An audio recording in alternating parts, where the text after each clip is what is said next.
Well, with gas prices at an all-time high, many drivers are looking for alternatives to filling up the tank. Deborah Van Brink from the London Free Press looks at some options that might fuel up your wallet. Fuel prices have risen to a new high, $1.39 a litre in London, and a lot of motorists have had enough. They're swapping their gas guzzlers for other options.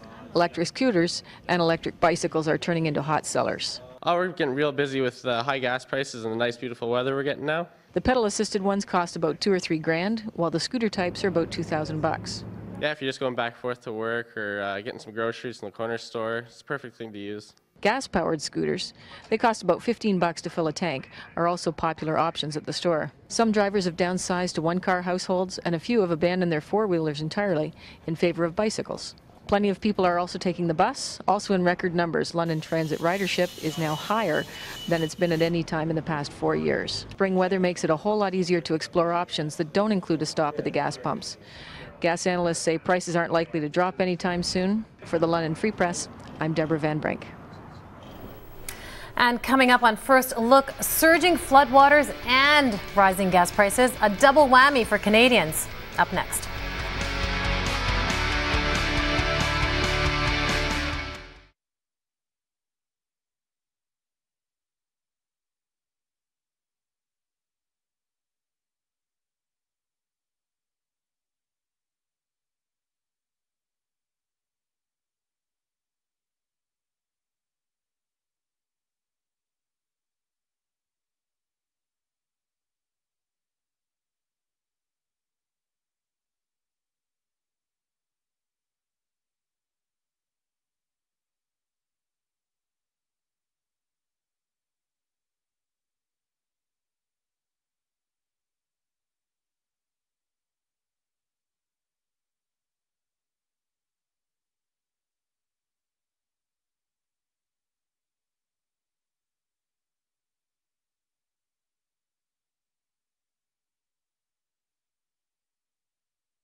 Welcome back to First Look. I'm Neelam Verma. Prime Minister Stephen Harper is on his way to the flood-ravaged Manitoba City this morning to get a first-hand look at the crisis.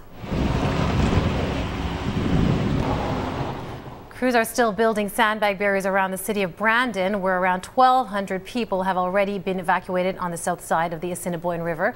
Officials say it's possible another 1,000 people could be moved from the north side if the river water levels continue to rise.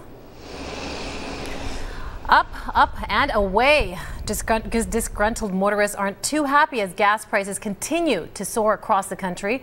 In Toronto, drivers are shelling out more than $40 a litre, and apparently it won't stop there. Experts say it could get as high as $1.50, and that could happen sooner than later.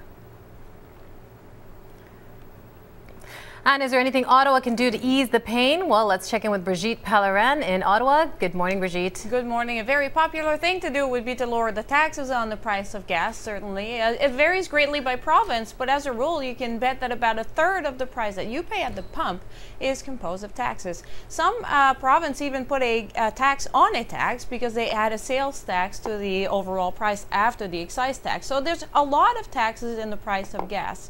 That certainly would be a very popular thing to do now. Of course, you know, septics could be heard to say, well, you know, they already got our votes now, so they don't need to do this. But still, it would be a good thing to do. Now, every time that somebody mentions that, the answer that we get from politicians is, well, if we did that, the companies, the oil companies, would then fill in this gap with more. You know, they would jack up their prices to match to use the room that we just vacated. So. But this has never really been tried. So I for one, would be willing to try the experiment. How about you, Neil?